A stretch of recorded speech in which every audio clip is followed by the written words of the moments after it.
नमस्कार साथियों, स्वागत है आप सभी का जनरल डिस्कशन के यूट्यूब पोर्टल पर।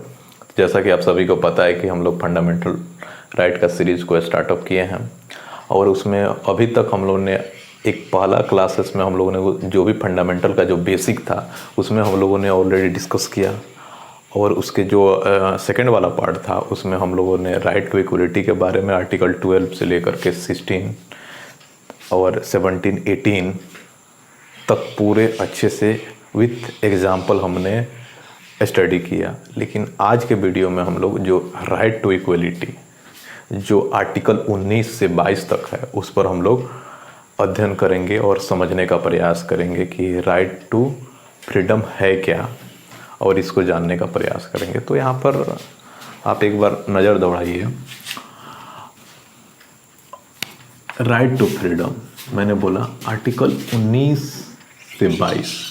तो अब यहाँ पर ये है कि मैंने यहाँ पर कुछ आर्टिकल का नाम दिया है, वह आर्टिकल 19 से संबंधित है। और आर्टिकल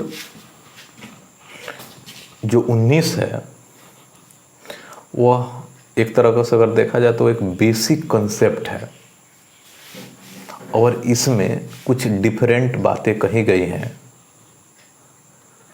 उसको हम इस आर्टिकल के माध्यम से जानने का प्रयास करेंगे। तो जैसे मैंने इंट्रोडक्शन वाले क्लास में फ्रीडम के संबंध में बहुत सारी बातें बताई हुई थी, जिसे हम अगर हमारा इंडिया फ्रीडम हुआ 1947 में, उसके बाद से ये तो हमारा कंट्री आज़ाद हुआ। लेकिन अगर एक एंगल से देखा जाए तो एक जो हम पीपल हैं उस पीपल की कुछ पार्टिकुलर नीड है और उस नीड के अकॉर्डिंग उनको अपने एक फ्रीडम होना चाहिए। चाइना में चले जाइए, कम्युनिस्ट गवर्नमेंट है, क्या वहाँ की गवर्नमेंट में कुछ फ्रीडम है क्या? तो आप देखिएगा मोस्ट ऑफ दिस केसेस में ऐसा नहीं होगा।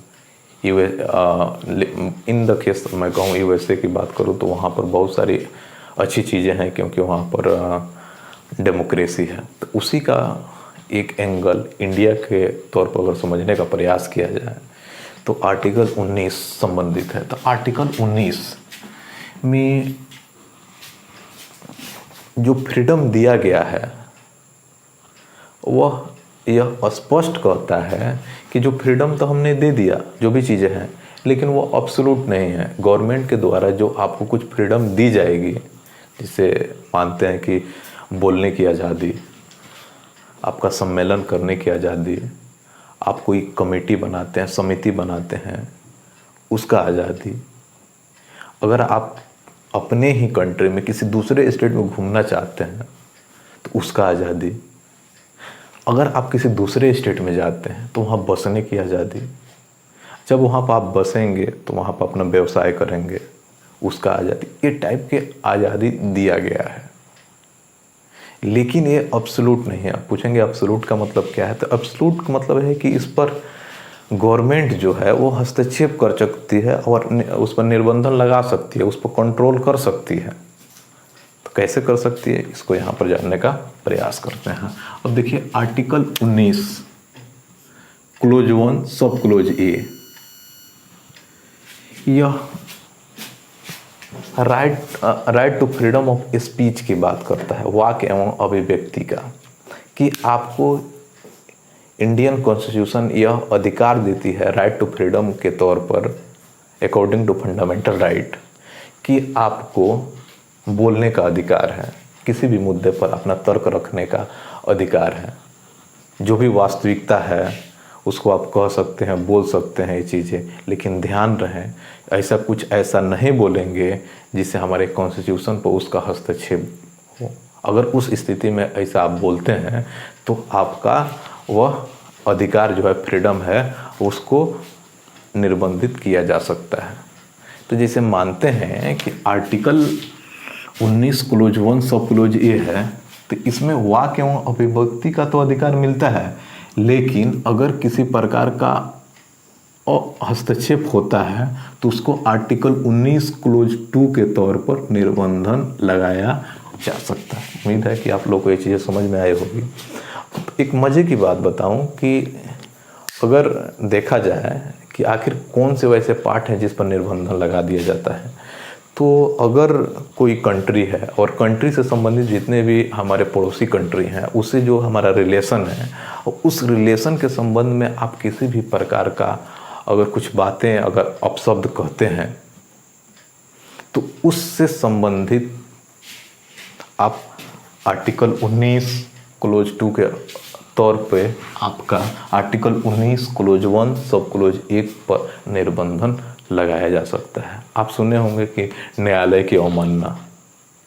न्यायालय का अवमानना क्या है कि आप फ्रीडम ऑफ स्पीच हैं तो कुछ भी नहीं बोलेंगे, और जुडिशरी स्टेट में नहीं आता है, और जब स्टेट में नहीं आता है तो आप उसको क्रिटिसाइज नहीं कर सकते हैं। और जब क्रिटिसाइज नहीं करेंगे, अगर आप उसमें किसी प्रकार का अगर क्या बोलते हैं अवमानना के तौर पर कुछ ऐसी बातें कहेंगे, प्रशांत भूषण का केस आप लोगों को याद होगा, तो इसी स्थिति को आपको यहाँ समझने की ज़रूरत है कि अगर कुछ आपको अगर बोलने का अधिकार दिया गया है तो इसका मतलब नहीं है कि आप इसमें कुछ भी बोलेंगे। उम्मीद है कि आप यहाँ पर इस बातों को समझने का प्रयास करें हैं। अब यहाँ पर बात करेंगे जैसे आर्टिकल मैंने 19 क्लोज 1 की अगर यहाँ पर बात की, उसी तरह आर्टिकल 19 क्लोज 1 सब क्लोज बी, तो आपको पीसफुली सम्मेलन करने का अधिकार देती है हमारी कॉन्स्टिट्यूशन, लेकिन किसी प्रकार का विपौन आपके पास नहीं होना चाहिए, हथियार नहीं होना चाहिए। आप सम्मेलन कर सकते हैं, एक दूसरे से बैठक कर सकते हैं, लेकिन ध्यान रहे इस चीज़ को। लेकिन इसमें भी आपको निर्बंधन लगाया जा सकता है। आर्टिकल 19 क्लोज 3 के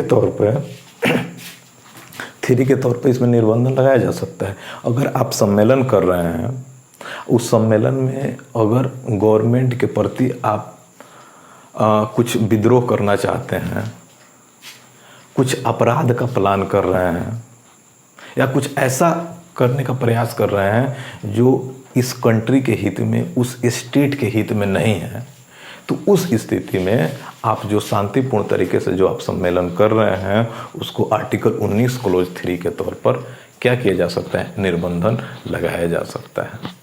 उसी तरह अगर मैं बात करूं आर्टिकल, जैसे मैंने यहाँ पर बात कर लिया इसका, और इसके तौर पर इसको निर्बंधन लगाया जा सकता है। अब मैं बात करूंगा आर्टिकल 19 क्लोज 1 सब क्लोज सी। इसमें यह स्पष्ट करता है हमारा कॉन्स्टिट्यूशन फंडामेंटल राइट के तौर पर कि हम भारत के लोगों को यह आज़ादी दिया गया है कि हम कुछ समितियां बना सकते हैं।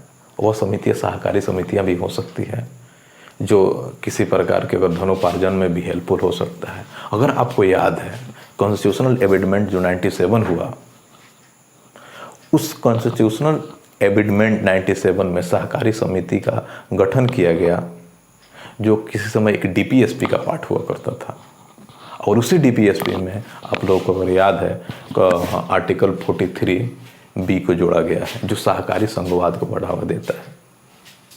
तो मतलब एक एंगल से देखा जाए तो धनोपार्जन की दृष्टि से आपको अधिकार दिया गया है कि कुछ लोग मिल करके उनको अधिकार होगा कि वह समिति समूह बना सकते हैं। लेकिन फिर वही बात आ जाती है, अगर मैं कहूँ जैसे अमूल अभी के जो अगर देखा जाए सहकारी समिति का एक बहुत बड़ा उदाहरण है। अभी के समय में अगर हाल ही के सर्वे के अकॉर्डिंग बोला जाए तो अमूल का जो अभी रैंकिंग आई है अभी के समय में, वो लगभग मेरे ख्याल से 18th रैंक मिला है उसको ऑल ओवर इंडिया में। आपने नाम सुना होगा नेस्ले, आप जैसे बच्चे को दूध वगैरह भी आते हैं नेस्ले का, वह नेस्ले कभी ज़माने में वह नंबर 1 रैंक पर हुआ करती थी, इस बार उसको रैंक 2 मिला है। तो लेकिन अगर 18 पर भी अगर हम मेंटेन रखे हुए हैं पूरे ऑल ओवर वर्ल्ड में, तो एक बहुत बड़ी बात है। और ये 97 कॉन्स्टिट्यूशनल अमेंडमेंट तो हाल ही में हुआ है, तो एक प्रकार से अगर देखा जाए उस फ्रीडम अगर दिया गया है कॉन्स्टिट्यूशनल अमेंडमेंट 19 क्लोज 1 सब क्लोज सी, तो उस सहकारी समिति बनाने का जो अधिकार हमें मिला है उसका कहीं ना कहीं पॉजिटिव इम्पैक्ट हम लोगों को पड़ा है। लेकिन ध्यान रहे इस पर भी निर्बंधन लगाया जा सकता है। अगर इससे भी संबंधित अगर मानते हैं कि आपने कुछ समय पहले सुना होगा कि जैसे मैगी में लेड की मात्रा बढ़ गया था, अगर मानते हैं कि इसी प्रकार का अगर दूध में किसी प्रकार की समस्या हो जाए, अमूल में, क्यों अमूल अभी इतना डेवलप कर रहा है? क्योंकि उसका हर सिस्टम जो है वह बेहतर चल रहा है। तो अगर इस प्रकार का किसी प्रकार का अगर कुछ गलतियां होती हैं संबंधित इंडियन कॉन्स्टिट्यूशन, संबंधित इंडियन पीपल, संबंधित कुछ किसी प्रकार का एनीथिंग अगर रॉन्ग होता है, तो उस स्थिति में हम आर्टिकल 19 क्लॉज 4 के तौर पर इस पर निर्बंधन लगाया जा सकता है, मतलब आपका फ्रीडम छीना जा सकता है। उम्मीद है कि आप लोगों को यहाँ तक बातें स्पष्ट हो गई होगी। अब बात करेंगे आर्टिकल क्लोज 1 सब क्लोज डी और आर्टिकल 19(5) के बारे में। अब यहाँ पर ये बातें होती है कि हम भारत के लोग हैं, हम भारत के लोगों को फंडामेंटल राइट के तौर पर हमारी कॉन्स्टिट्यूशन जो है यह अधिकार देती है कि हम पूरे भारतवर्ष में कहीं भी भ्रमण कर सकते हैं, कोई भी स्टेट में जा सकते हैं। इसमें किसी प्रकार की वीज़ा या किसी प्रकार का रेजिस्टेंस क्रिएट नहीं किया जाएगा।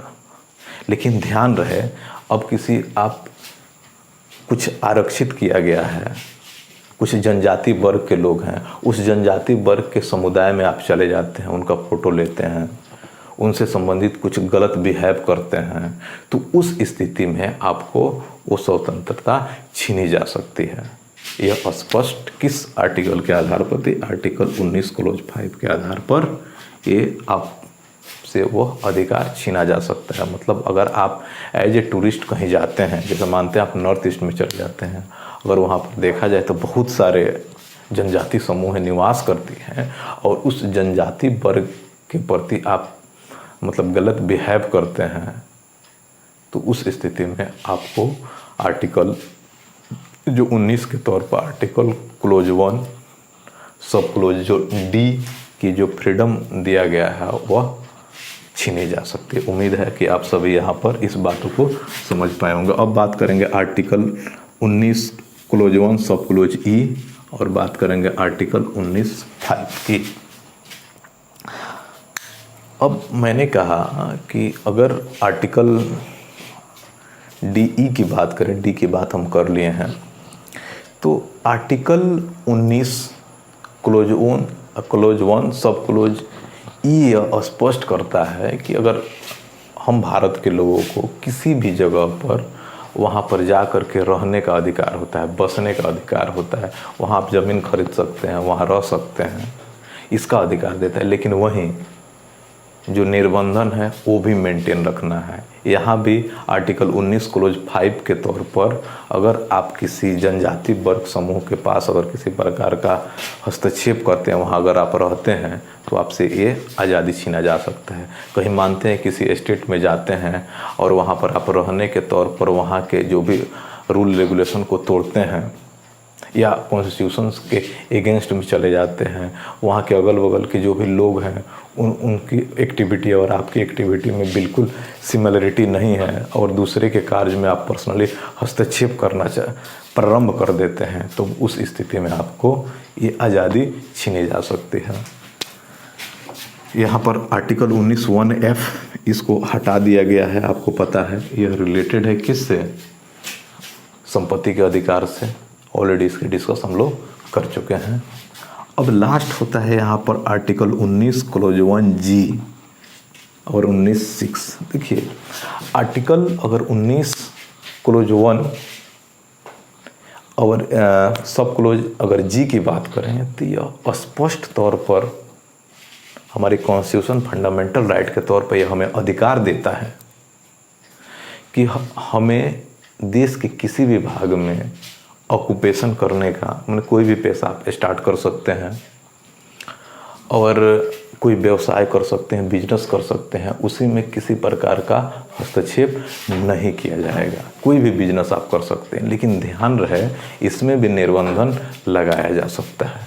अगर मैं कहूँ आर्टिकल 19 क्लोज 6 कैसे निर्बंधन लगाया जा सकता है, तो आपने सुना होगा कि बहुत सारे आपने देखा होगा कि अगर एक डिग्री वाले लोग नहीं है, जैसे डॉक्टर की बात करते हैं, अगर उनको MBBS की डिग्री नहीं है तो वह एक डॉक्टर का कार्य नहीं कर सकते हैं। ऑब्वियसली उन पर कानूनी कार्रवाई किया जा सकता है।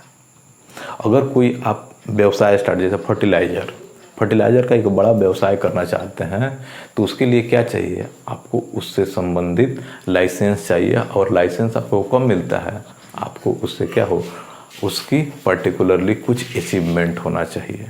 लेकिन गवर्नमेंट कुछ ऐसे हैं जैसे न्यूक्लियर की टेस्टिंग या कुछ भी इससे संबंधित जो भी प्रावधान है वह सिर्फ और सिर्फ कौन, गवर्नमेंट कर सकती है, आप नहीं कर सकते। अब आप यहाँ पर ये नहीं बोलेंगे कि जब राइट टू हमारा फ्रीडम है और उसमें बिजनेस करने का अधिकार हमारे कॉन्स्टिट्यूशन में लिखा है तो हम न्यूक्लियर क्यों नहीं कर सकते। तो हर चीज़ में अपवाद होती है। और जहाँ पर सिक्योरिटी की बात आ जाती है तो वहाँ पर सबसे पहले प्रायोरिटी दिया जाता है सिक्योरिटी की। अगर न्यूक्लियर आप करते हैं, न्यूक्लियर टेस्टिंग, तो इससे संबंधित बहुत सारे विवाद उत्पन्न हो सकते हैं। तो उम्मीद है कि आप लोग को आर्टिकल 19 बहुत अच्छे से क्रिस्टल क्लियर हो गया होगा। अब अगले स्लाइड में हम बात करेंगे आर्टिकल 20 की। जैसे दोस्तों हमने आर्टिकल 19 को बहुत अच्छे से समझा पिछले वाले स्लाइड में, इसमें हम लोग आर्टिकल 20 में एक नए स्लाइड के साथ आप लोगों को मैं बताने का प्रयास करूंगा कि ये है क्या। तो जैसे आप लोगों को पता है कि राइट टू फ्रीडम आर्टिकल 19 से 22 के बीच में बात करते हैं हम राइट टू फ्रीडम के बारे में। उसी के अकॉर्डिंग 19 की ऑलरेडी हम लोग बात कर चुके हैं।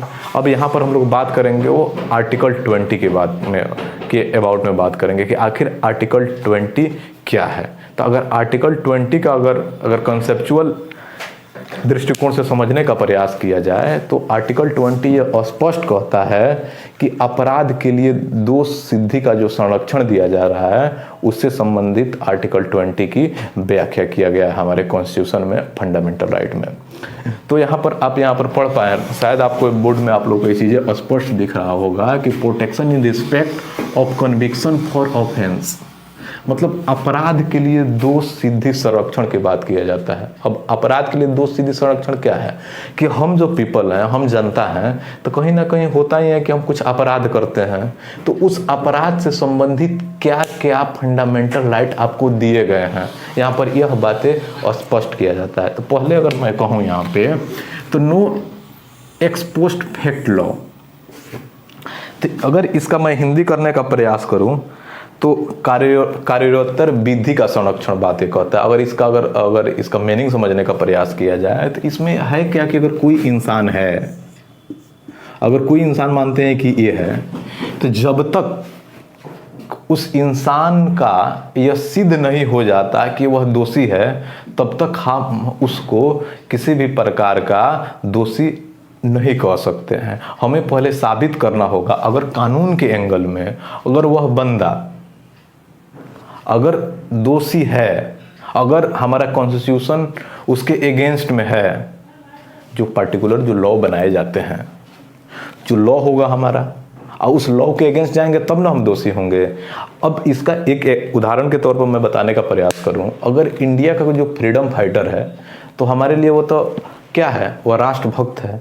लेकिन किसी दूसरे देश के लिए वो क्या हो सकता है, वो टेरर हो सकता है। किसी दूसरे देश का, जैसे मानते हैं कि तालिबानी एक टेरर ग्रुप के टर्म में समझ सकते हैं, लेकिन वो टेरर ग्रुप अपने कंट्री के लिए तो बेस्ट है ना, अपने समुदाय के लिए बेस्ट है ना, लेकिन अगर वह भारत पर या किसी दूसरे कंट्री पर अगर किसी प्रकार का गलत काम करते हैं तो उस कंट्री के लिए क्या होगा, वह दोषी होगा। तो मतलब क्या है कि एक हमारा कॉन्स्टिट्यूशन है और उस कॉन्स्टिट्यूशन में कुछ लॉ बने हुए हैं, अगर उस लॉ के अकॉर्डिंग अगर आप दोषी हैं तब आपको दोषी माना जाएगा। यह आर्टिकल 20 स्पष्ट करता है। तो इसमें और बातें इसमें स्पष्ट कही गई है कि इसी के मतलब नो एक्सपोस्ट फैक्ट लॉ के अकॉर्डिंग ही ये बातें स्पष्ट किया गया है। जैसे मानते हैं कि ये अगर यहाँ पर अगर बात करते हैं कि मंडे है, अगर यह मंडे को कोई जुर्म करता है, किसी प्रकार का जुर्म करता है और उस जुर्म की जो सज़ा है मानते हैं कि 20 ईयर है, 20 ईयर का आपका क्या दिया जाता है, सज़ा दिया जाता है। लेकिन ट्यूसडे को उसी सज़ा मतलब उसी जो जुर्म किया गया है उसका सज़ा किसी कोर्ट के द्वारा लगभग 40 साल कर दिया जाता है। तो ऐसा नहीं है कि इसको मंडे को जो किया है उसको 40 साल का सजा हो जाएगा, नहीं। जो प्रीवियस जिस समय इसने अपराध किया है उसी समय के अकॉर्डिंग उसको कैलकुलेट किया जाता है। उम्मीद है कि आप लोग इस बात को समझ पा रहे होंगे कि मैं क्या कहने का प्रयास कर रहा हूँ, कि जिस समय जो अपराध किया गया रहता है उस समय जो उस लॉ से संबंधित, उस गुनाह से संबंधित अगर कुछ भी ऐसा प्रावधान है जो हमारे कॉन्स्टिट्यूशन में लिखा गया है, सिर्फ और सिर्फ उसी के अकॉर्डिंग आपको सजा दिया जा सकता है। उम्मीद है कि आप इस बात को समझ पा रहे होंगे कि मैं क्या यहाँ पर कहने का प्रयास कर रहा हूँ। लेकिन अगर मैं एक बात बताऊँ यहाँ पर, आप जब भी जुडिशरी सिस्टम को पढ़ते हैं तो उसमें दो टाइप के होते हैं, एक क्रिमिनल केसेस होते हैं, एक सिविल केसेस होते हैं। ये चीज़ें सिर्फ और सिर्फ क्रिमिनल केसेस के लिए वैलिड है। अगर आप सिविल केसेस में आप जाएं तो उसमें ऐसा प्रावधान नहीं है। सिविल केसेस में ऐसा हमारे कॉन्स्टिट्यूशन में प्रावधान है कि जब ऐसा आवश्यकता पड़ेगा तो जो मॉडिफिकेशन के अकॉर्डिंग हम लॉ में जो चेंज करेंगे उसको इन जनरल प्रेजेंट टाइम से ही कैलकुलेट किया जाएगा। तो ध्यान रखने वाली बात क्या है कि सिर्फ और सिर्फ क्रिमिनल केसेस में ये चीज़ें लागू होगी और सिविल केसेस में इसको गवर्नमेंट पलट भी सकती है। उम्मीद है कि आप सभी इस बात को समझ पा रहे होंगे। दूसरा है कि नो डबल जीओपार्डी। इसका मतलब है, अगर मैं कहूँ, अगर इसका मैं हिंदी कहने का प्रयास करूं तो दोहरे दंड का संरक्षण। मतलब ये है कि अगर कोई इंसान, हम पीपल जो हैं, अगर कोई हम गुनाह करते हैं, अगर उस गुनाह के लिए दोहरी सजा नहीं दी जा सकती है।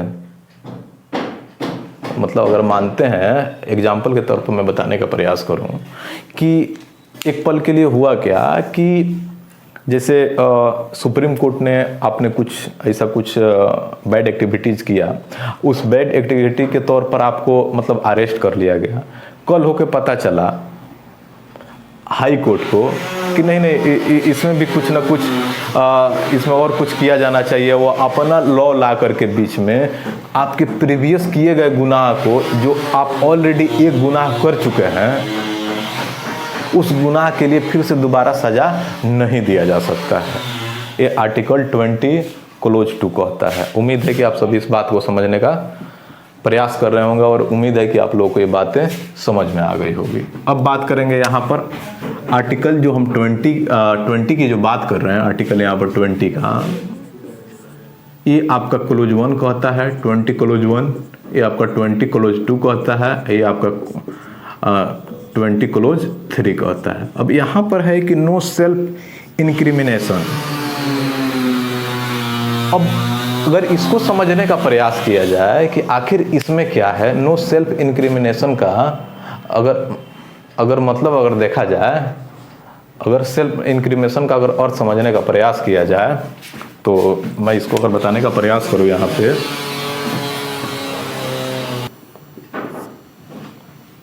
अब यहाँ पर जैसे मैं बताने का प्रयास कर रहा हूँ कि आर्टिकल 20(3) नो सेल्फ इंक्रिमिनेशन की मतलब ये है कि अगर मैं यहाँ पर किसी ए बंदे की बात कर रहा हूँ, अगर ए बंदा जो है अगर कोई गुनाह किया है नहीं किया है, जब तक ये साबित नहीं होगा तब तक आपको उसको गुनहगार नहीं कह सकते।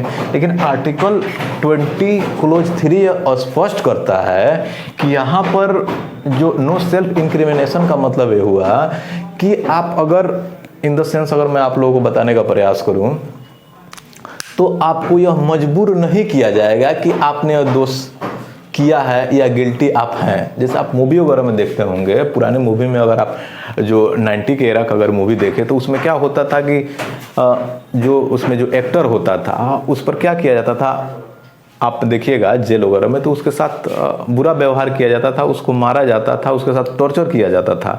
और टॉर्चर करने के बाद उससे वह जो जुर्म नहीं किया है उस जुर्म का सजा उससे कबूल कराया जाता था। वही चीज़ें यहाँ पर उस चीज़ को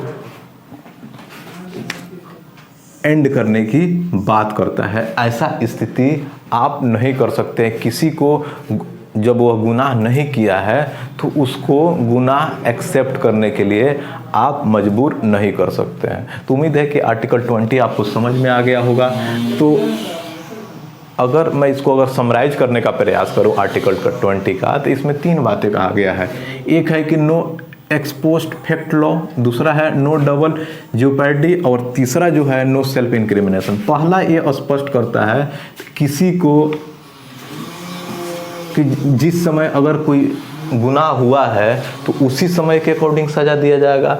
दूसरा केस में ये बात स्पष्ट किया गया है कि किसी भी सज़ा का दोहरी आपको मतलब सज़ा नहीं दिया जाएगा। तीसरा ये चीज़ें स्पष्ट किया गया है कि आप जो भी आप सज़ा किए हैं नहीं किए हैं, जब तक ये प्रूफ नहीं हुआ है तब तक आप यह स्पष्ट नहीं कर सकते हैं, उसको ऐसा मजबूर नहीं कर सकते हैं कि आपने यह गुनाह किया है। उम्मीद है आपको आर्टिकल 20 समझ में आया होगा। अब हम मूव करते हैं अगले स्लाइड पे, आर्टिकल 21 पे। तो पिछले वाले स्लाइड में जैसा कि हम लोगों ने ऑलरेडी डिस्कस कर लिया, आर्टिकल 20 दो सीधी के संरक्षण के सिद्धांत को हमने समझने का प्रयास किया। उसमें आर्टिकल 20 क्लोज 1, क्लोज 2, क्लोज 3 था। अब यहाँ बात करेंगे जो काफ़ी इम्पोर्टेंट है और इसमें एक कॉन्सेप्ट की नीड है, और इसमें दो केस काफ़ी इम्पोर्टेंट है। यहाँ पर आपको दिख रहा होगा AK गोपालन वर्सेस भारत संघ का केस आया, और दूसरा जो है Maneka Gandhi versus Indian government यानी भारत संघ का केस आया, और दोनों काफ़ी इम्पोर्टेंट हैं और ये दोनों संबंधित हैं ड्यू प्रोसेस ऑफ लॉ और procedure established by the law के आधार पर। इसकी बहुत अच्छे से डिटेल से इसको जानने का प्रयास करेंगे। तो सबसे पहले यहाँ पर हम जानने का प्रयास करते हैं कि आर्टिकल 21 क्या कहता है। अब आर्टिकल 21 यहाँ पर देखिएगा, protection of life, personal and liberty. आप अगर आसान भाषा में समझे, अगर हिंदी में प्राण एवं दैहिक स्वतंत्रता की बात करता है, यानी राइट टू लाइफ की बात करता है। हमारा कॉन्स्टिट्यूशन जो है यह स्पष्ट करता है कि किसी भी व्यक्ति को उसको दैहिक स्वतंत्रता से सिर्फ प्रोसीजर एस्टेब्लिश्ड बाय लॉ के आधार पर ही उसकी दैहिक स्वतंत्रता से उसको उससे संबंधित कोई क्या बोलते हैं फैसला लिया जा सकता है, या उसकी जो दैहिक स्वतंत्रता दिया जा सकता है, उसकी स्वतंत्रता को हस्तक्षेप किया जा सकता है। दैट मीन्स उसको अगर आप मृत्यु की सज़ा दे रहे हैं तो सिर्फ और सिर्फ प्रोसीजर एस्टेब्लिश्ड बाय लॉ के आधार पर ही होना चाहिए। अब यहाँ पर सोचेंगे कि आखिर प्रोसीजर एस्टेब्लिश्ड बाय लॉ क्या है और ड्यू प्रोसेस ऑफ लॉ क्या है, तो इसको थोड़ा सा जानने का प्रयास करते हैं। थोड़ा जानते हैं यहाँ पर हिस्ट्री क्या है हमारा। जब कॉन्स्टिट्यूशन बन रहा था तो आपने नाम सुना होगा, एक बहुत ही इंटरेस्टिंग और बहुत ही जितना इनको फेमस होना चाहिए उतना फेमस नहीं हुए, लेकिन अगर देखा जाए तो जो इनका योगदान रहा है काफ़ी इंटरेस्टिंग रहा है BN राव का। और BN राव ही थे जिन्होंने पूरा जो कलेक्ट किया था कॉन्स्टिट्यूशन को, इनका एक बहुत ज़्यादा योगदान माना जाता है ये जो कॉन्स्टिट्यूशन को कलेक्ट करने में। तो इन्होंने जब बात आई कि जब प्रोसीजर एस्टेब्लिश्ड बाय लॉ या ड्यू प्रोसेस ऑफ लॉ को किसको हम लागू करें, तो ये सबसे पहले जो BN राव साहब जो थे वह USA गए, और USA जाकर के वहाँ से जो USA का जो सुप्रीम कोर्ट है, उस सुप्रीम कोर्ट के जो जज हुआ करते थे उनसे इन्होंने सजेशन मांगा कि क्या भारत जैसे देश के लिए ड्यू प्रोसेस ऑफ लॉ या प्रोसीजर एस्टेब्लिश्ड बाय लॉ, ये दोनों में कौन बेहतर होगा। तो वहाँ के जो जितने जुडिशरी जो थी उन्होंने कहा कि भारत जैसे देश में प्रोसीजर एस्टेब्लिश्ड बाय लॉ होना चाहिए, ड्यू प्रोसेस ऑफ लॉ नहीं होना चाहिए। तो आप पूछेंगे कि अमेरिका में कौन सा है, तो अमेरिका में ड्यू प्रोसेस ऑफ लॉ है। तो उम्मीद है कि जब वहाँ उन्होंने सजेशन दिया तो उस सजेशन को इन्होंने एक्सेप्ट किया और भारत में प्रोसीजर एस्टेब्लिश्ड बाय लॉ का कॉन्सेप्ट लेकर के आया गया। जब हमारा कॉन्स्टिट्यूशन जब लागू हुआ तो उस समय से हमारे जो फंडामेंटल राइट थे उसमें हम सिर्फ और सिर्फ प्रोसीजर एस्टेब्लिश्ड बाय लॉ की बात करेंगे। और इसी का जो स्टेटमेंट जो बनता है हमारा आर्टिकल का कि किसी व्यक्ति को दैहिक स्वतंत्रता से तभी हटाया जा सकता है, मतलब उसको प्राणदंड तभी दिया जा सकता है जब उससे किया गया कोई जुर्म हो चाहे कुछ भी हो जो प्रोसीजर एस्टेब्लिश्ड बाय लॉ के आधार पर होना चाहिए। ठीक है, ड्यू प्रोसेस के आधार पर नहीं होना चाहिए। अब यहाँ पर समझने का प्रयास करते हैं कि आखिर ये ड्यू प्रोसेस ऑफ लॉ क्या कहता है और प्रोसीजर एस्टेब्लिश्ड बाय लॉ क्या कहता है। तो शायद आप लोगों को याद हो, अगर शायद याद हो, कल जो हम लोग डिस्कस कर रहे थे स्टेट का डेफिनेशन हमने बताने का प्रयास किया आर्टिकल 12 में, फिर लॉ की बात हमने आप लोगों को बताने का प्रयास किया आर्टिकल 13 में। तो जो हम लॉ बनाते हैं तो वो क्या होता है कि जो हम लॉ बना देंगे तो इसका मतलब वो हमारे कॉन्स्टिट्यूशन में ऐड हो गया। अगर हम मानते हैं कि अगर कोई बंदा अगर रेप करता है, अगर उस रेप पर अगर हम कानून बना दे कि अगर कोई बंदा अगर रेप किया तो उसका हम फांसी की सजा देंगे, तो वो चीज़ें क्या आएगा, प्रोसीजर एस्टेब्लिश्ड बाय लॉ के आधार पर। कि इसका कोई मतलब नहीं बनता है कि जो आपने कानून बना दिया है और उस कानून में ऑलरेडी मेंशन अगर कर दिया गया है कि इस सजा का जो प्रावधान होना चाहिए मौत होना चाहिए, तो मौत होना चाहिए। उस समय आपकी स्वतंत्रता, वहाँ राइट टू लाइफ नहीं देखी जाएगी और आपको सजाए मौत दिया जाएगा। ये कहता है प्रोसीजर एस्टेब्लिश्ड बाय लॉ। मतलब कि अगर कोई भी ऐसा आप जुर्म अगर करते हैं और उस जुर्म से संबंधित अगर कोई कानून बना दिया जाता है, तो उस स्थिति में आपका right to freedom, right to life छीना जा सकता है। अब यहाँ पर पूछेंगे कि क्या ड्यू प्रोसेस ऑफ लॉ में ऐसा है क्या? नहीं, ड्यू प्रोसेस ऑफ लॉ में क्या कंसेप्ट है कि यहाँ पर जैसे मानते हैं कि हमारे ये कानून है ऑलरेडी, जैसे मानते हैं कि अगर कोई अगर एक्स नाम का बंदा है, अगर वह रेप करता है, तो रेप करता है तो यहाँ पर जुडिशरी क्या होता है, एक्टिव हो जाएगी और उसको वहाँ पर यह चेक करेगी कि क्या वह जो लॉ है रेप का, क्या सजा मौत होना चाहिए, तो वो पहले चेक करेंगे क्या वो फेयर है, क्या वो जुडिशरी के तौर पर युक्त है, क्या उसका प्रॉपर रीजनेबल है, मतलब क्या वो नेचुरल जस्टिस को फॉलो अप कर रहा है, क्या इसके साथ कुछ भेदभाव किया तो नहीं जा रहा है ऐसा, क्या यह इलीगल तो नहीं हो रहा है, क्या यह तर्क के कसौटी पर उतर रहा है कि नहीं। ये कहता है due process of law. Procedure established by law ये कहता है कि जैसा आपका लॉ है उसमें किसी भी प्रकार का हस्तक्षेप नहीं किया गया है, आपका सजा है तो आपको सजा मिलेगा। लेकिन ड्यू प्रोसेस है कि आपने सजा सुना दिया, सजा सुनाया नहीं, मतलब ये है कि आपके तो कॉन्स्टिट्यूशन में लिखा है ना सजा है मौत, तो जब मानते हैं किसी ने रेप किया तो उसको तो पता चल ही गया कि हाँ भाई अब तो हमको तो मरना है। तो अगर जहां पर प्रोसीजर एस्टेब्लिश्ड बाय लॉ होगा तो उसका मतलब है कि वहां पर उसको डायरेक्ट मतलब उसका फांसी होना ही है, और फांसी का मतलब क्या है, उसका राइट को लाइफ को छीनना है। लेकिन यूएसए में क्या है ऐसी कहानी कि अगर किसी प्रकार का अगर उसको अगर मौत की सजा होती है तो वहां पर जुडिशरी टीम बैठ सकती है और उस पर यह देख सकती है कि क्या हमारा फैसला जो है, फैसला से संबंधित जो हमारा लॉ है, क्या यहाँ पर सूटेबल बैठ रहा है कि नहीं। अगर वह सूटेबल नहीं बैठता है तो वहां पर जांच के दौरान उस बंदे को मौत की सजा नहीं होगी। यही बेसिक कॉन्सेप्ट है आपका प्रोसीजर एस्टेब्लिश्ड बाय लॉ और ड्यू प्रोसेस ऑफ लॉ के। यहाँ पर अब आप लोगों को यहाँ पर आप सोचेंगे कि भारत में कौन सा है, तो अभी तो आर्टिकल 21 तो यह स्पष्ट कहता है कि किसी भी व्यक्ति को उसकी दैहिक स्वतंत्रता से यानी राइट टू लाइफ से उसकी राइट टू लाइफ नहीं छीना जा सकता है, और अगर छीना जाएगा तो सिर्फ और सिर्फ इस आधार पर, प्रोसीजर एस्टेब्लिश्ड बाय लॉ के आधार पर। अगर मानते हैं कि अगर आप यहाँ पर कुछ जुर्म करते हैं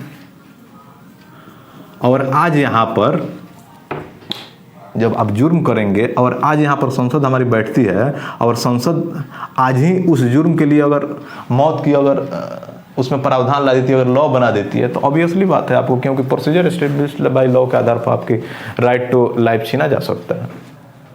लेकिन भारत में क्या है उसको समझने के लिए हमको दो केस को समझना पड़ेगा। AK गोपालन वर्सेस भारत संघ और क्या बोल रहे हैं, एक M गांधी वर्सेस जो भारत संघ का केस आया, उसको बात यहाँ पर समझने का प्रयास करेंगे यहाँ पे। अब यहाँ पर ये मेनका गांधी का जो केस आया वो आपका 1978 में आया, और AK गोपालन का जो केस आया वो 1951 में आया।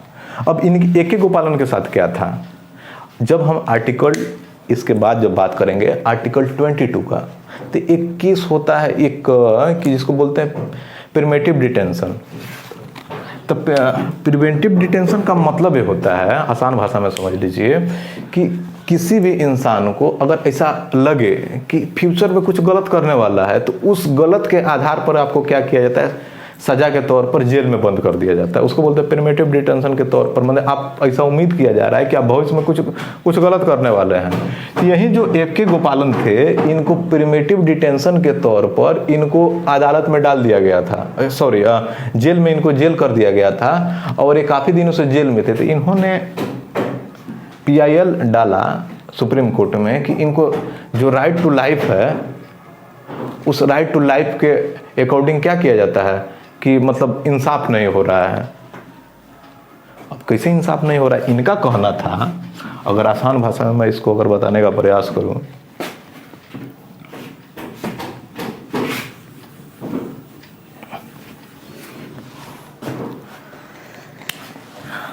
यहां AK गोपालन का स्टेटमेंट था।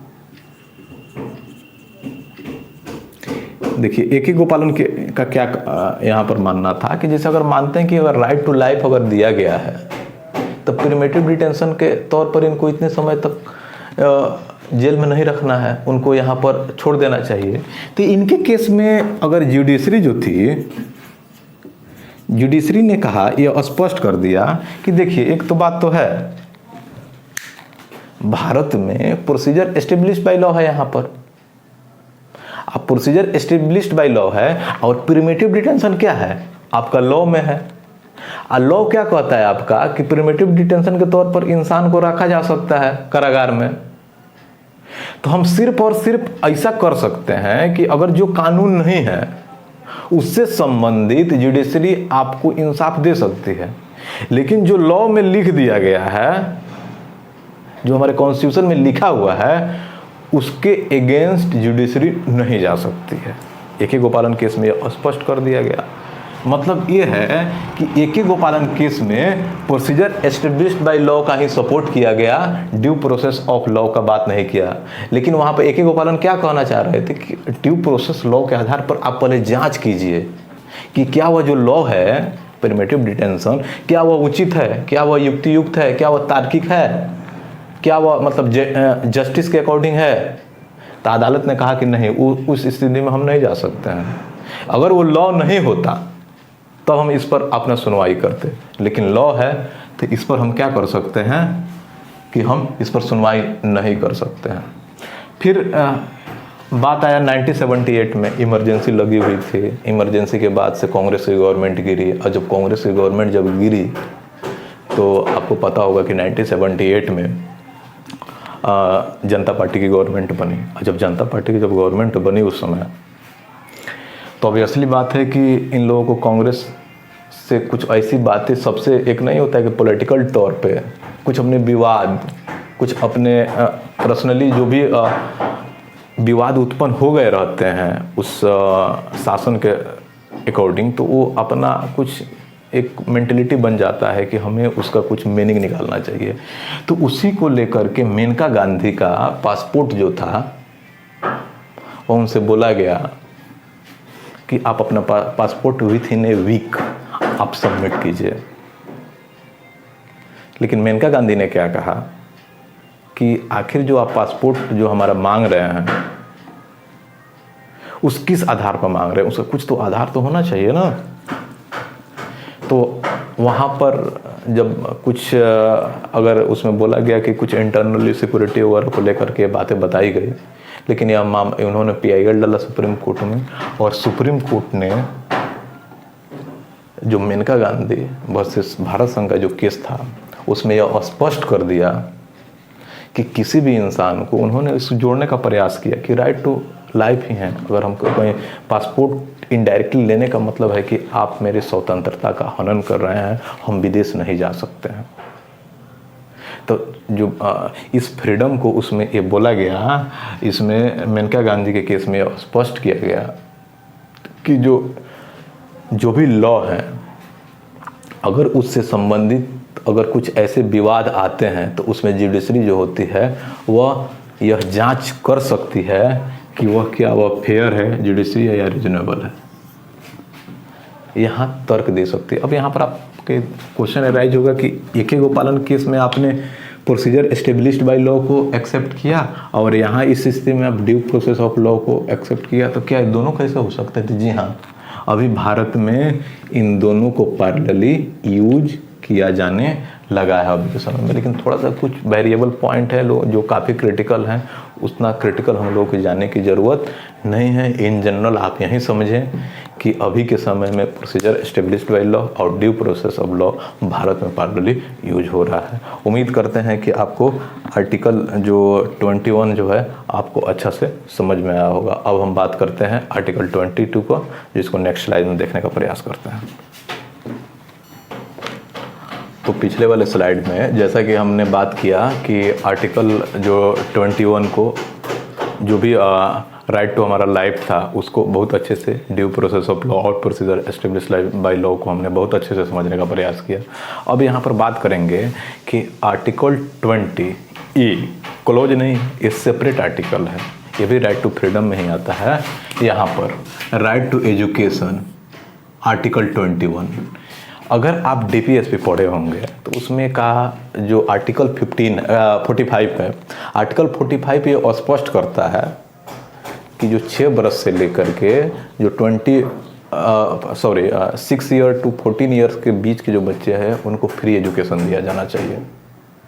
तो लेकिन डीपीएसपी जो था वो गवर्नमेंट के लिए मैंडेटरी नहीं है, वो उसके ऊपर है कि वह करे या ना करे। लेकिन जब आर्टिकल आप 37 पढ़िएगा तो इसमें स्पष्ट कहा गया है कि किसी भी प्रकार का अगर कोई भी कल्याणकारी अगर रूल या कोई कल्याण से संबंधित अगर कोई कार्य अगर गवर्नमेंट करती है तो आर्टिकल 37 के अकॉर्डिंग एक बार डीपीएसपी को रेफरेंस के तौर पर लेना चाहिए।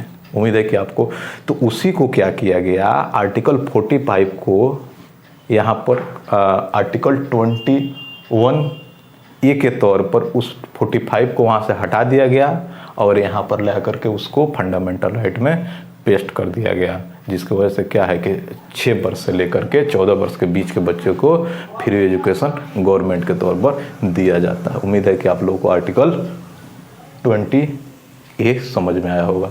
मैं कल बता चुका हूँ ऑलरेडी, क्लोज किसको बोलेंगे, सब क्लोज किसको बोलेंगे, सेपरेट आर्टिकल किसको बोलेंगे, तो आर्टिकल 20 हिंदी में कहें तो आर्टिकल 20 क, इंग्लिश में आर्टिकल 21A। ठीक है, उम्मीद है कि आप इस बात को समझ पाएंगे। और बहुत ही सबसे अगर देखा जाए इम्पोर्टेंट आर्टिकल 22, जैसे आर्टिकल 20 काफ़ी इम्पोर्टेंट है, उसी प्रकार यह आर्टिकल 22 काफ़ी इम्पोर्टेंट है। जब भी इमरजेंसी लगती है तो यही आर्टिकल आपके जो अगर इन जनरल देखा जाए तो आपका 19 जो होता है वो भी ख़त्म हो जाता है, लेकिन आर्टिकल 20 और आर्टिकल 21 जो है वो ख़त्म नहीं होता है। आर्टिकल 22 किसी केस में ख़त्म भी हो जा सकता है, इसमें इसकी बात करेंगे यहाँ पर, ये कब ख़त्म होता है कब ख़त्म नहीं होता है उसकी बात यहाँ पर भी करने का प्रयास करते हैं। तो यहाँ पर बात करता है कि protection against arrest and detention. अब आर्टिकल हम 20 में क्या पढ़ रहे थे कि आखिर जुर्म किसको कहें, वहाँ जुर्म की बात हो रही थी। अगर हम यहाँ पर बोलते हैं कि किसी ने जुर्म कर दिया है तो उससे संबंधित जो गिरफ्तारी है और उस गिरफ्तार होने वाला जो विक्टिम है उसको राइट टू फ्रीडम के तौर पर क्या बातें कही गई है, इसमें हम आर्टिकल क्या बोले आर्टिकल 22 में इसको जानने का यहाँ पर हम प्रयास करेंगे। तो देखिए, सबसे पहले हम जानते हैं कि लॉ इसमें क्या कहता है। एक होता है प्यूनिटिव, और प्यूनिटिव का अगर मैं हिंदी करूं तो इसको बोलते हैं दंडात्मक। हाँ, दूसरा होता है प्रिमेटिव डिटेंशन।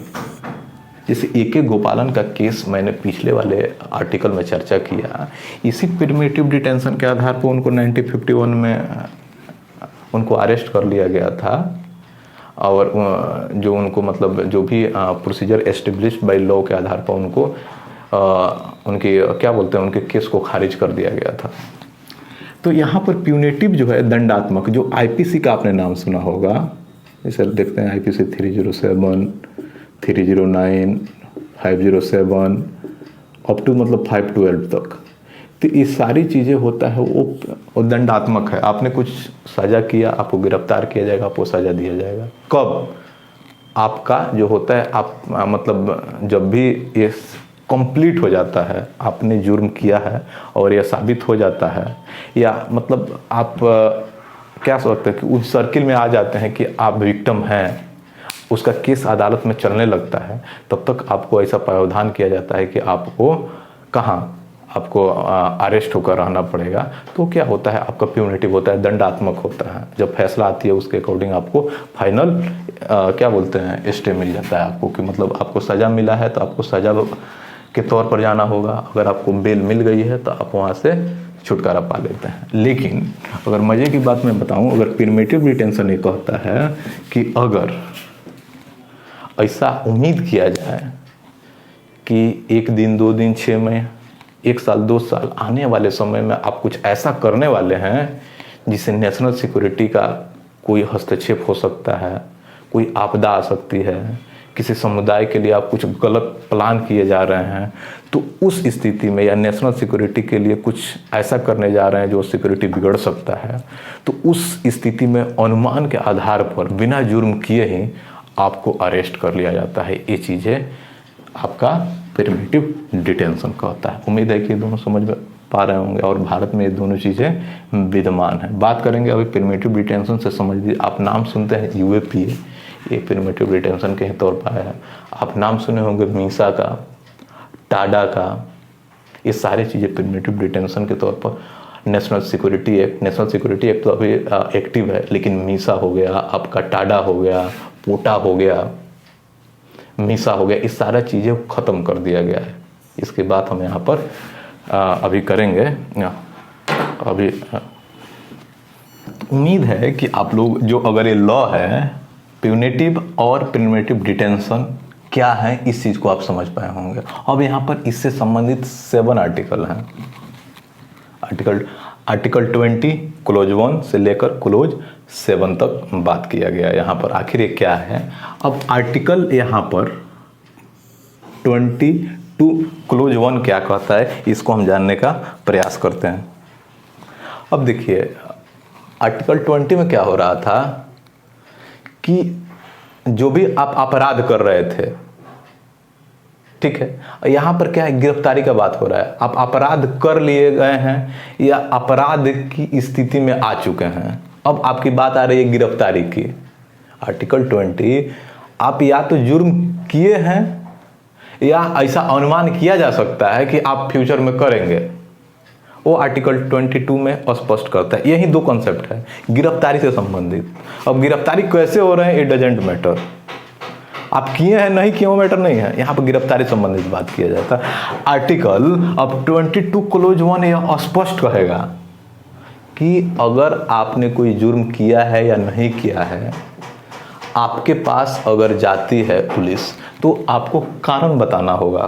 आप पूछ सकते हैं पुलिस से कि आप ये बताइए मेरे को कि आपको किस बेसिस पे मेरे को आप गिरफ्तार करना चाहते हैं। जैसे पिछले स्लाइड में हमने बात किया मेनका गांधी वर्सेस जो भारत संघ का जो केस आया था, उसमें मैंने बताने का प्रयास किया कि उन्होंने अपना पूछा ना, अपना क्वेश्चन एराइज किया ना कि आखिर जो इंडियन गवर्नमेंट है आखिर क्यों पासपोर्ट लेना चाहती है। तो यहाँ पर अगर आप अरेस्ट संबंधित अगर कुछ बातें अगर आती है, अगर किसी प्रकार का अगर अरेस्ट अगर करना है तो पुलिस को कारण बताना होगा कि आखिर आप जिस बंदे को आप अरेस्ट करने जा रहे हैं उसका पीछे का उसका क्या इशू, क्या उसके पास वारंट है कि नहीं, और वारंट है तो वह क्या लीगल है। तो इस चीज़ को आर्टिकल 22 क्लोज 1 के तौर पर हम समझ सकते हैं यहाँ पर। अब देखिए, अगर एक पल के लिए मान लेते हैं कि अगर गिरफ्तारी भी हो भी जाती है, तो जब गिरफ्तारी हो जाएगी तो उस जो भी विक्टिम है उसको अपने टाइप का जिस प्रकार का वकील रखना चाहे उसको अपने मनपसंद वकील को रख सकता है। आर्टिकल 21 क्लोज 1 कहता है। दैट मीन्स क्या, पहला ये कहता है कि पुलिस कारण बताएगी, और इससे संबंधित ये भी कहता है कि जब वो गिरफ्तार हो जाता है, अच्छा है, और गिरफ्तार नहीं भी होते हैं तो उसमें वो लोग अपना वकील रखते हैं जो अपना गिरफ्तारी से पहले ही कुछ बिल की अपने कागजात बनाने का कुछ प्रोसीजर है, वह जो इंसान है वह ऐसा कर सकता है। इससे आप उसको जुदा नहीं कर सकते हैं। अब हम यहाँ पर बात करेंगे आर्टिकल 22 क्लोज 2 के बारे में।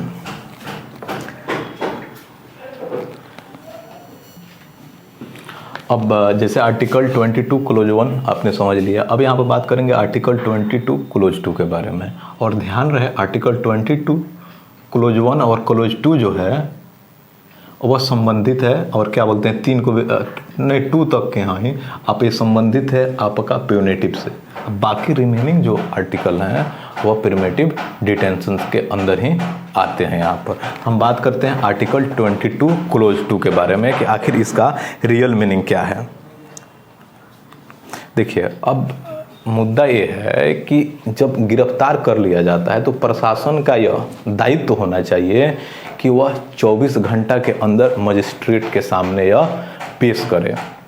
जो भी विक्टिम है आप गिरफ्तार किए हैं तो उसको 24 घंटा के अंदर में आपको मजिस्ट्रेट के सामने पेश करना है, या 24 घंटा से ज़्यादा आपको अगर रखना है तो उसके लिए आपको मजिस्ट्रेट की अनुमति लेनी होगी। आप 24 घंटा से ज़्यादा किसी भी विक्टिम को बिना मजिस्ट्रेट के परमिशन से आप किसी को नहीं रख सकते हैं। आर्टिकल 22 क्लोज 2 यह कहता है। अब आर्टिकल 22 क्लोज 3 यह संबंधित है विदेशियों के लिए। अब विदेशी क्या, विदेशी लोग जो होंगे उस पर ये दोनों सिस्टम लागू नहीं होंगे। वह आर्टिकल 22 क्लोज 3 कहता है। उम्मीद है कि आप ये समझ पाए होंगे कि आर्टिकल 22 क्लोज 3 यह क्या कहने का प्रयास करता है। अब यहाँ पर जानने का प्रयास करते हैं, ये वाला जो पार्ट है हमारा, ये क्या है, प्रिवेंटिव डिटेंशन।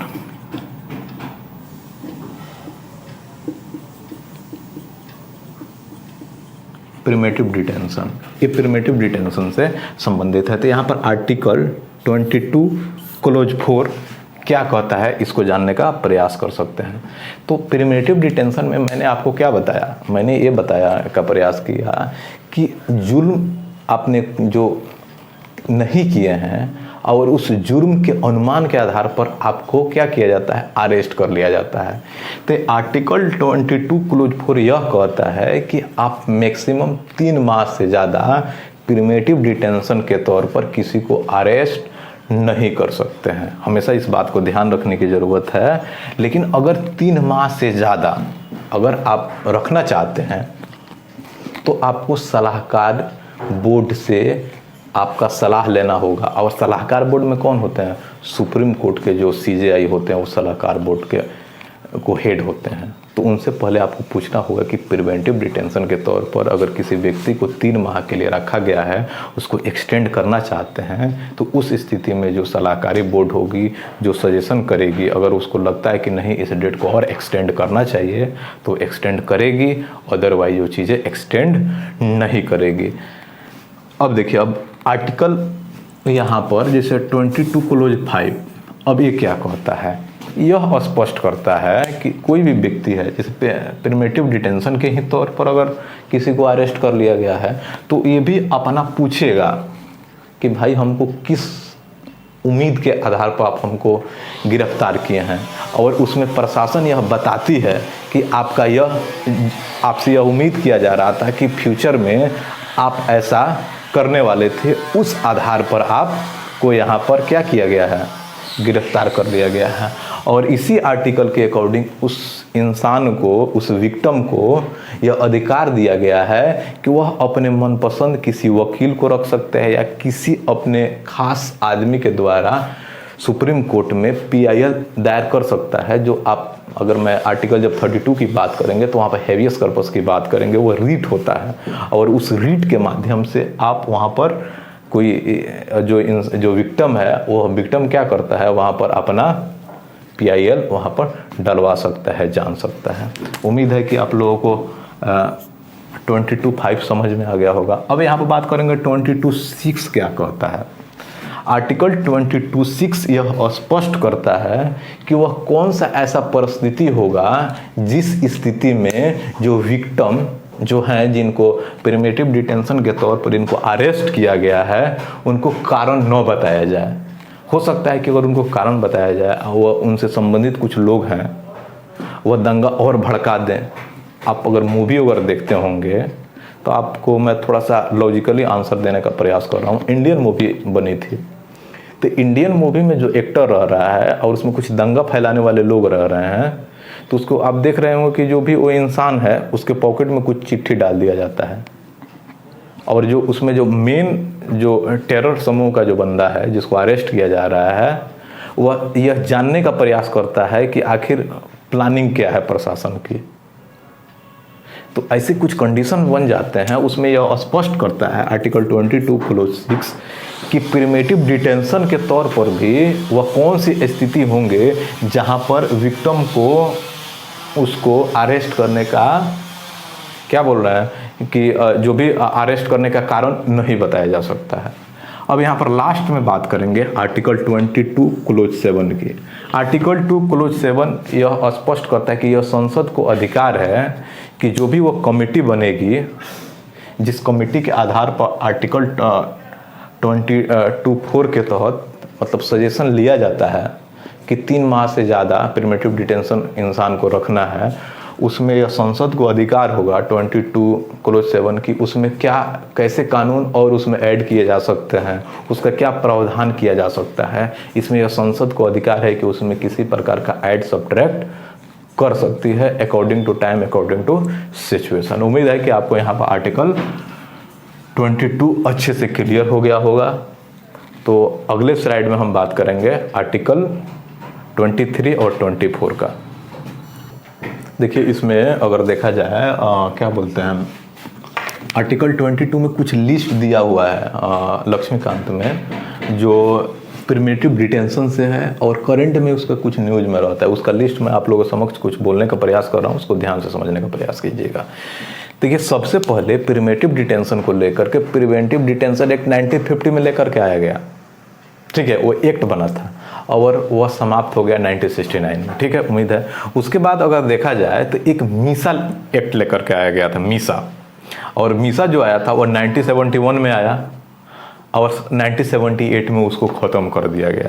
मतलब यह क्या था, प्रिमेटिव डिटेंशन के ही अंडर में आता था। प्रिमेटिव डिटेंशन दैट मीन्स उम्मीद के आधार पर आपको अरेस्ट किया जा सकता है। ये सारी चीज़ें ये प्रिमेटिव डिटेंशन के तौर पर आता है यहाँ पर। उसके बाद आपने सुना होगा कि एक 1974 में आया था कोफे पोसा, ये भी प्रिमेटिव डिटेंशन था। और कोफे पोसा जो था, जो भी आप जैसे जो फॉरेन एक्सचेंज होता है, मनी लॉन्ड्रिंग जो होता है, उससे संबंधित अगर इन जनरल कुछ बैड एक्टिविटी जिससे उम्मीद किया जा सकता है, तो कोफे पोसा के तौर पर मनी लॉन्ड्रिंग के सिलसिले में आपको प्रिमेटिव डिटेंशन के तौर पर आपको गिरफ्तार किया जा सकता है। मेरे ख्याल से अभी ये एक्टिव है, यह 1974 का ही एक्ट है।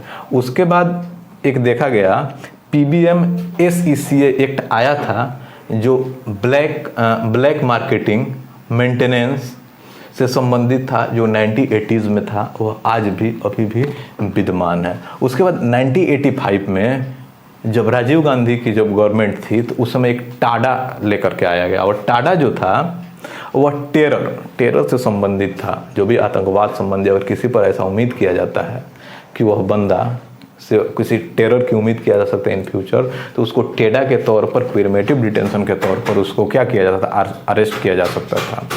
लेकिन मज़े की बात ये हुई कि उसको 1995 में इसको ख़त्म कर दिया गया, क्योंकि 1995 में क्या हुआ था, बीजेपी की गवर्नमेंट आ रही थी। और हमेशा जब आप देखिएगा अभी के समय में, तो जब भी जो दूसरी गवर्नमेंट आती है, अपना पीछे वाला प्रिमेटिव डिटेंशन लॉ को वो क्या करती है, वो ख़त्म करती है और अपना लॉ लेकर के यहाँ पर आती है। उसके बाद अगर देखा जाए तो एक और एक्ट आया लगभग 1988 में, पिटन DPSA, और यह जो था वो ड्रग से संबंधित प्रिवेंटिव डिटेंशन था। अगर ड्रग से संबंधित किसी प्रकार का अगर कोई उम्मीद किया जा सकता है कि ड्रग्स के माध्यम से कोई मतलब इरेगुलरिटीज़ अगर डेवलप किया जाए सराउंडिंग में, तो उससे संबंधित जो भी मतलब सिक्योरिटी संबंधित अगर कुछ उम्मीद किया जा सकता है कि आप ऐसा कुछ कर सकते हैं, तो प्रिवेंटिव डिटेंशन के तौर पर आपको लागू किया जा सकता है। और अभी के समय में यह एक्टिव है और 1988 का कानून है, यह ड्रग संबंधित है। मतलब अगर क्वेश्चन में आता है कि क्या ड्रग से संबंधित कुछ ऐसा प्रिवेंटिव डिटेंशन के तौर पर कुछ कानून हमारे कॉन्स्टिट्यूशन में डेवलप हैं? तो हाँ जी, बिल्कुल है। अब यहाँ पर बात है 2002 की, और 2002 में ऑलरेडी गवर्नमेंट थी बीजेपी की, और बीजेपी ने एक लाया था पोटा, और पोटा जो था ये भी टूरिज्म को ही लेकर के था। बस ये जितना भी टूरिज्म को लेकर के टेरर से संबंधित जितने भी अगर पीछे वाला आप देखिएगा कानून प्रिवेंटिव डिटेंशन का, सबका मतलब वही है, बस थोड़ा सा चेंजेस किया जाता है, बस नाम ऐड कर दिया जाता है कि हाँ हमारी पार्टी ने इसको लॉ के तौर पर लाया, लेकिन इन जनरल सबका कॉन्सेप्ट एक ही है, प्रिवेंटिव डिटेंशन, बाकी कुछ नहीं है।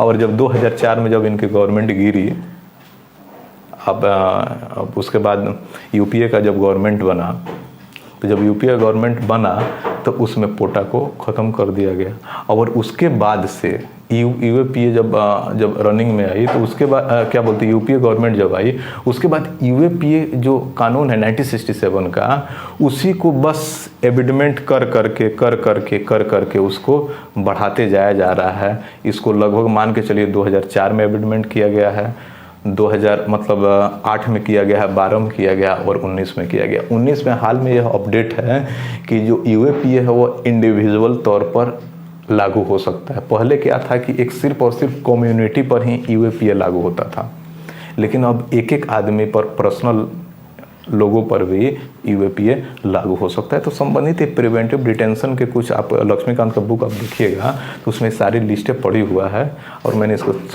थोड़ा सा मैं ओवरव्यू देने का प्रयास किया गया ताकि आप जब बुक पढ़ेंगे तो वो चीज़ें क्रिस्टल क्लियर हो जाए। तो उम्मीद है कि आपको ये समझ पाए होंगे। अब हम बात करेंगे आर्टिकल 23 और 24 का।